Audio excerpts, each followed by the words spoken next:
Live from KSAT 12, the Nightbeat starts right now. Everybody's just devastated. An apparent victim of road rage. She was gunned down at a gas station. Now her family begging for anyone who knows anything about their daughter's murder to come forward. A family's plea for justice being served tonight. Any end in sight? Yeah, we've told you about the ongoing construction along the St. Mary's Strip. When you drive down that road, you might think that renovations have a long way to go, but city workers say the project is making progress. But first, U.S. House lawmakers sending the debt ceiling bill to the U.S. Senate. That vote happening just within the last 2 hours. The House of Representatives passing that bill 314 to 117. Now, just keep in mind that without this deal, the U.S. Treasury says that the government isn't going to be able to pay its bills come Monday. President Joe Biden and House Speaker Kevin McCarthy worked out the terms of the deal that would raise the debt ceiling. McCarthy was confident that it's going to make it to the president's desk. Tonight, we all made history because this is the biggest cut and savings this Congress has ever voted for. And it's not that we're just voting for it. This is going to be law. A quick reminder on what this legislation could do if it makes it out of Congress. It would suspend the country's borrowing limit until 2025. The deal would also end the freeze on student loan payments, expand the work requirements for SNAP benefits, cut funds for COVID relief and the IRS. It would also preserve Social Security, Medicaid, and veterans benefits. We have a full breakdown of the proposal on KSAT.com. But here's the thing. There's still another hurdle, and that's a vote in the U.S. Senate. Senate leaders from both parties want that to happen tomorrow, but the timing, that could be tough because any amendments could push a potential vote past Monday's debt limit deadline. In other news now, their loved one was killed in what police believe was a case of road rage. Vanessa Martinez's family says her young sons are still trying to understand why their mother isn't coming home while the woman accused of killing her is out on bond. And as the night team's Patty Santos explains, Martinez's family is asking anybody who saw the incident to tell police. Little did we know that would be the last Mother's Day with her. Memories of happier times taken just 1 week before Vanessa Martinez was shot and killed at this gas station. San Antonio police believe the May 21st shooting near Loop 410 and West Military Road was an act of road rage. 26-year-old Martinez was a passenger. There are conflicting stories between both drivers, but either way, they ended up at the gas pumps. Martinez's mother says the family is still trying to grapple with their loss. They had to break the news to her 2 young children who keep asking when they will see their mom again. And the 3-year-old just keeps saying, "Mommy died, Mommy died." And then he had a little breakdown the other day. They're acting out a little bit, you know, but I've told them to cry. And I've held them in my arms and we've sobbed together. The suspect, 23-year-old Casey Garcia, is charged with murder. The Martinez family says a witness has been able to give them a better idea of what happened, but they are pleading for anyone who was there that night to come forward. From what I know from the detective witnesses, it was just, it's extremely senseless. The family says the young mother had just started a new job, was in high spirits, and trying to build a better life. She had a beautiful smile. She was a beautiful person.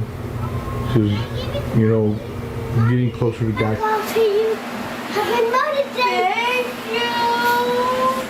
They find comfort in watching her and hearing her on home videos. It's 1 second at a time, 1 hour at a time, 1 day at a time, you know. That's cute.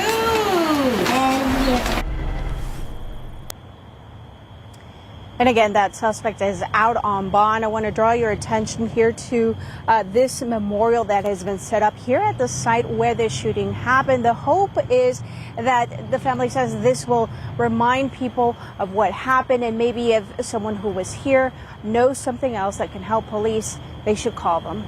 Reporting live on the far west side, Patty Santos, KSAT 12 News.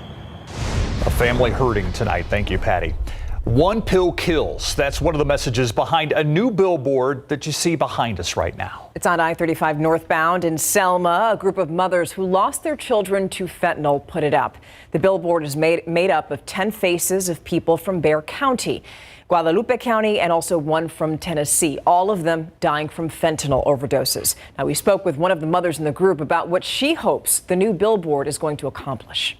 We're hoping by this billboard that it will at least maybe save a life in the future, and then our child didn't die in vain. The billboard will be seen throughout San Antonio in the coming weeks. So this is really the perfect time to remind you about our Fighting Fentanyl series. We're going to show you a QR code right there. Scan it with your phone. It'll take you to KSAT.com, where we have a complete collection of stories about fentanyl, what it is, how it affects your body, and also how you can stop people from overdosing. An Air Force major convicted in the death of his wife is now appealing his sentence 4 months after it was handed down. Andre McDonald was back in court today. In January, he was found not guilty of the murder of his wife, Andreen McDonald, but was convicted on a charge of manslaughter. Andreen McDonald's burned remains were found months after she disappeared in 2019. Her husband, Andre, was sentenced to 20 years in prison for manslaughter, plus another 5 years for tampering with evidence in that case. Today, his attorney said that they're going to appeal the verdicts and sentences in both of those charges, but the appeals process could take up to a year, maybe even more.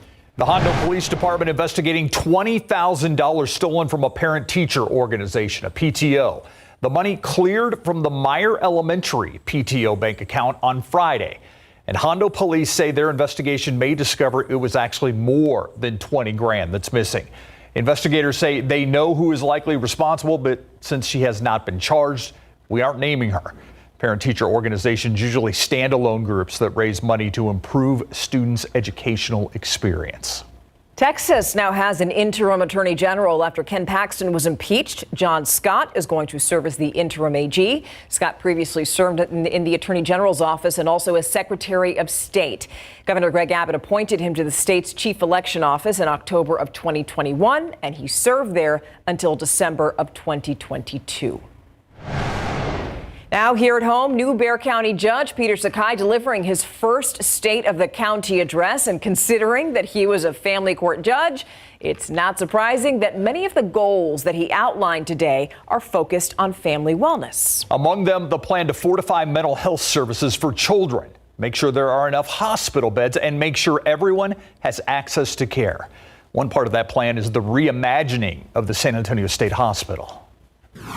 My goal is to transform this underutilized facility on the south side into a regional asset to address the mental health crisis and the challenges in our jails. With a new and improved state hospital, we have a potential to offer world-class treatment. If you want to see the entire state of the county address, including Sakai's thoughts on the possibility of a new minor league baseball facility, well, just check out that QR code on your screen, and it's going to take you directly to the recorded live stream. Let's go to your Nightbeat news flash for some of today's biggest headlines right now. The murder retrial of Mark Howerton could be close to wrapping up. Today, the state rested its case. He's charged in the 2017 murder of his girlfriend and Trinity University student Kaylee Mandati. The last thing the state presented to the jury before arresting 2 audio recordings of the lead investigators interviewing Howerton. The defense will continue its case tomorrow morning. A suspected serial killer facing 2 new murder charges in Austin after he allegedly called police to confess to killing his roommate and another woman. Authorities are now investigating whether he could be linked to other cold cases, including at least one that may be from San Antonio. Tonight, Raul Mesa is in jail in Austin. Police say he actually told them he was ready and prepared to kill again, and he was looking forward to it. The 62-year-old is already a convicted murderer. In 1982, sentenced to 30 years in prison for killing a 3rd grader. He was paroled 11 years into that sentence for good behavior. It was the site of a deadly mass shooting, and now the Allen Premium Outlets in North Texas are reopened. 8 people killed, 7 others hurt in that shooting about a month ago. The mall says it now has around-the-clock security guards and city police working on site. All 120 stores are allowed to welcome back shoppers, but each retailer can decide whether or not they want to do so. The mall also says it plans to create a permanent memorial for the victims of the attack. And that's a look at your Nightbeat News Flash. Now here's a reminder for San Antonians living in Districts 1 and 7. The polls are now open for early voting in the city's runoff elections. Now let's go to the District 1 race. Current Councilman Mario Bravo is facing Socorro, who got more votes than Bravo during the May 6th election. Now newcomers Marina Alderete Gavito and Dan Rossiter are facing each other in the runoff for the District 7 position. Alderete Gavito received 43% of the votes to Rossiter's 21%. By the way, District 7 became open after Ana Sandoval resigned in January. Now, early voting ends next Tuesday. Polls are closed on Sunday. Election Day is next weekend, June 10th. We have everything that you need to know about the runoff election right now on KSAT.com. It's faced delays and criticism from neighboring businesses. Now Public Works says work on the St. Mary's Strip is almost done. What's being done to help speed up that effort?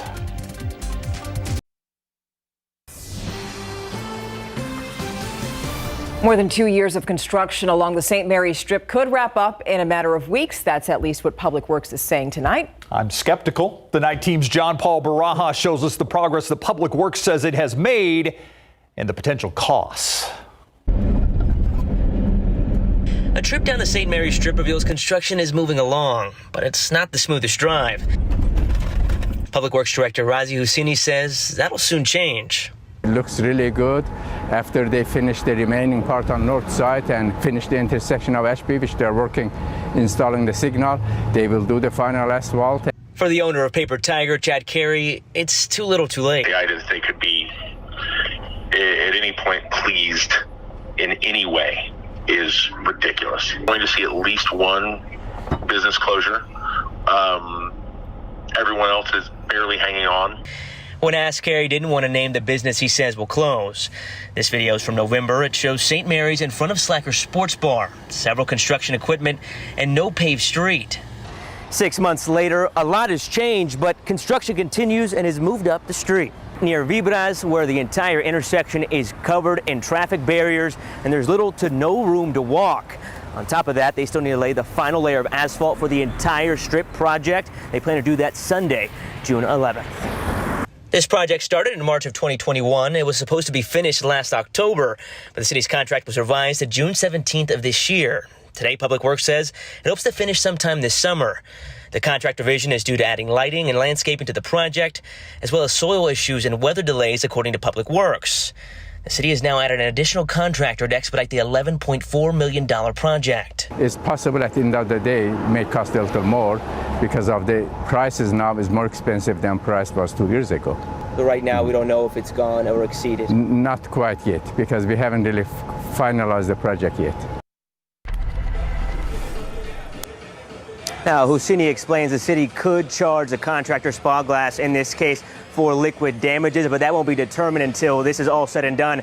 And done is definitely not the case out here. But we have seen the progress that has been made over the past 2 years. Now, the city does hold weekly status updates on this project. It's at the St. Sophia's Church just down the street. The next one is tomorrow afternoon at 4 o'clock. On the St. Mary's Strip, John Paul Barajas, KSAT 12 News. I just hope it's not going to cost taxpayers more. Even more money. When it's all said and done with these delays and everything. Well, all right, we'll see. Sky 12 was supposed to be showing us downtown San Antonio. There we go. There you go. I just had to ask nicely for Sky 12 to get the signal to come in there. Use your manners, Steve, Yeah, and sorry. Sky 12 will provide, Yeah, right? please show us downtown. Thank you, Sky 12. and you saw the flag blowing there, too, in the wind. That southeasterly breeze that we have this time of year just reinforces the humidity. And this is the time of year we typically don't see changes in mugginess, and we don't see big temperature changes either. Seasonable temperatures, we're talking a few degree changes here and there every day. But our overall weather pattern will change this weekend, and that means storm chances return by Saturday. So here's a look at our storm chances for San Antonio, Bexar County, and surrounding communities. Notice that's 0% Thursday, Friday. If you're closer to the coastline, I mean, we're talking Cuero, Victoria, Goliad, Yorktown, Kennedy. You could have a few showers the next couple of afternoons. But by Saturday, it's anybody's game, but only a 20% shot. By Sunday through next week, we're talking a 30% chance. So fairly limited in coverage. And we're not expecting anything strong, just some pop-up afternoon downpours starting Saturday and then every afternoon thereafter. Now, today we had some of those coastal showers along the sea breeze. Cuero, Yorktown, Kennedy, Goliad, Victoria getting clipped. The city of Cuero got about 0.3 of an inch just south of town, a little over half an inch, but that was highly isolated. This is at what develops along the sea breeze. It pops up in the early to mid-afternoon and then it quickly fizzles out. But it's good maintenance rain. With the lack of drought along the coastal plain, good to maintain the lack of drought. Otherwise, the main action, that was in New Mexico, West Texas, up in the Panhandle as well. They need the rain, so it's good to see that there. We've got this little bump in the upper level flow. That's a weak upper level high, and it's flanked by some upper level lows. And this one churning in the Gulf, if this was maybe a month from now, I think this would have pretty good odds of turning into a tropical cyclone, a tropical depression, maybe a tropical storm. But I was checking sea surface temperatures, and they're between about 77 degrees Fahrenheit and 80 degrees Fahrenheit in this area. And it takes 82 degrees or higher in order to develop into a tropical system. Nonetheless, it's thrown a lot of moisture into Florida from the Panhandle down to the Keys. Here's what's going to be happening, though, with our pattern shift that I was talking about for this weekend. Our little blue H, our weak little high, starts to break down by Friday, and that opens the door for this southwesterly flow aloft, which means disturbances can move on in from the Pacific, and that's what they'll do periodically. This rain-making energy will periodically pass overhead and combine with some instability every afternoon to generate some of those pop-up afternoon random showers and most likely non-severe storms. Just some heavy rain, a little bit of lightning and thunder is what it's looking like right now. As for temperatures, a little below average again today. 67 in the morning, 88 for our afternoon high. By this time last year, we had 31 90-degree days, 5 of which were actually 100-degree days. So far this year, we've had only 5, and the hottest we've been so far this year is only 94 degrees, whereas this time last year, we were up to 101 already, and we hit 101 actually 4 times by now.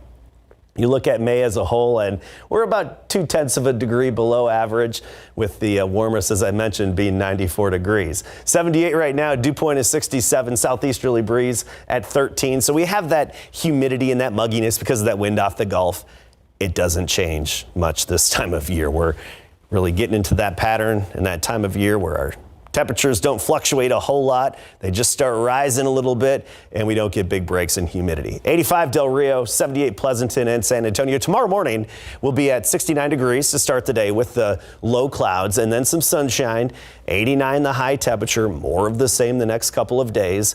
89 Rio Medina tomorrow, Comfort 87 in New Braunfels, 89 the high. Notice the lack of fluctuation, 90 Friday and Saturday, and then we're looking at upper 80s again thereafter as we get into next week. But, with those isolated showers, just cross your fingers for your neighborhood. It's one of those situations where you just have to wait and see and hope for the best. I mean, we're the first few days of June, and we're only at 90. Exactly. We've only had I'll take it. 5 90-degree days, right? Yeah, Ooh, right. Thank you. Let's talk Spurs right now. So, all right, the Spurs, we're getting a better look at their game plan for Wemby now. That's right. And coming into this, we just want to get him in silver and black as soon as possible. Exactly. We know he's coming to be drafted late June, but the question is when we're going to see him physically in action for the Summer League. Well, guess what? Spurs are going to be playing in the California Classic, which is earlier than the usual Summer League in Las Vegas. We'll break down their schedule coming up. Plus, the Hennis softball is once again playing for a state title. We'll take you out to Austin for the highlights next. Spurs fans have been anxious to get their first look at French phenom Victor Wembanyama in silver and black since San Antonio won the draft lottery 2 weeks ago, and they'll likely get to see him in action sooner rather than later. The Spurs will officially pick Wemby at the NBA draft on June 22nd, and after that, they'll take part in the California Classic in Sacramento, a smaller summer league that starts ahead of the traditional summer league in Las Vegas. Now, this is already a very busy summer for Wemby. He's currently still playing with Metropolitans 92 in the LNB Pro A semifinals against Asvel. Wemby's team is up 2-0 in a best-of-5 series, and they'll look to close that series out Friday morning at 11 a.m. San Antonio time.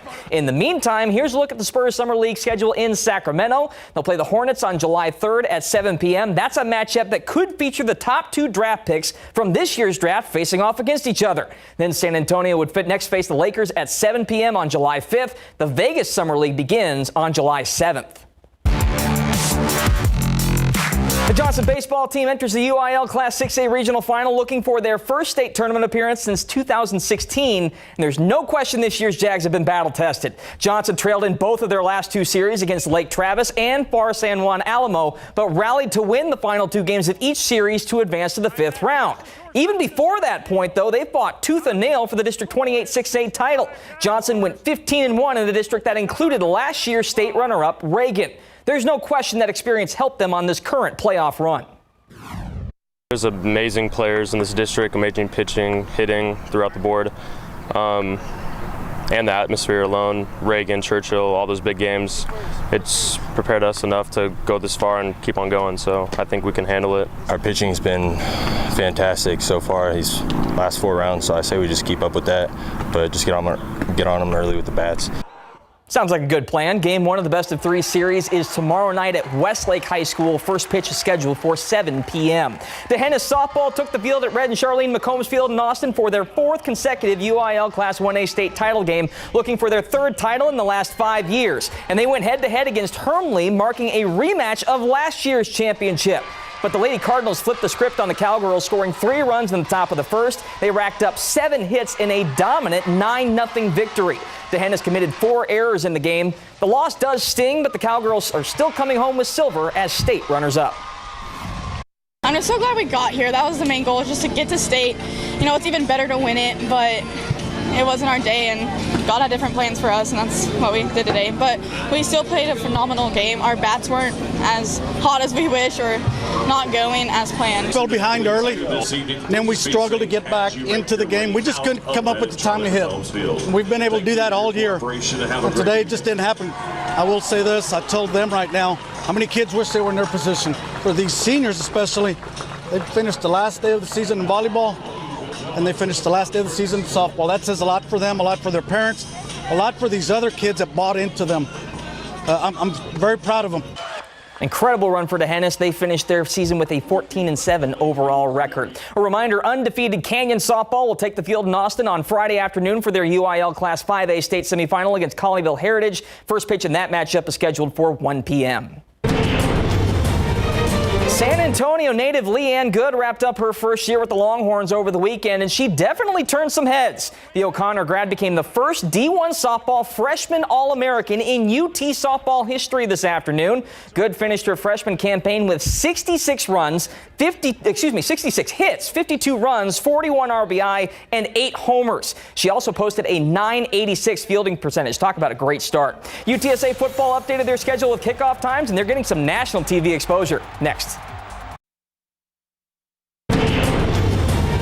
We've known for a while that UTSA football would open their 2023 season against Houston on September 2nd, but now we know what time. Kickoff between the Roadrunners and Cougars is set for 6 p.m., and it's one of 3 UTSA games picked up for national TV broadcasts. A reminder that this is UTSA's first year in the American Athletic Conference. Houston is bumping up to the Big 12. Here's the broadcast schedule. UTSA versus Houston is on FS1. Their second home game against Army on September 15th and a home contest against USF have both been picked up by ESPN. And the date has been set for the 2023 edition of the Valero Alamo Bowl. Kickoff in the Dome is set for 7:15 p.m. on Thursday, December 28th. This marks the 10th time the Alamo Bowl will pit the best teams remaining from the Big 12 and Pac-12 after college football playoff selections against each other. So all of this is coming to a head very soon, a lot sooner than you think. I checked, it's 94 days until the start of the UTSA football season. Can't get here soon enough. Just to the date. Just to the date. Andrew Seeley, ladies and gentlemen.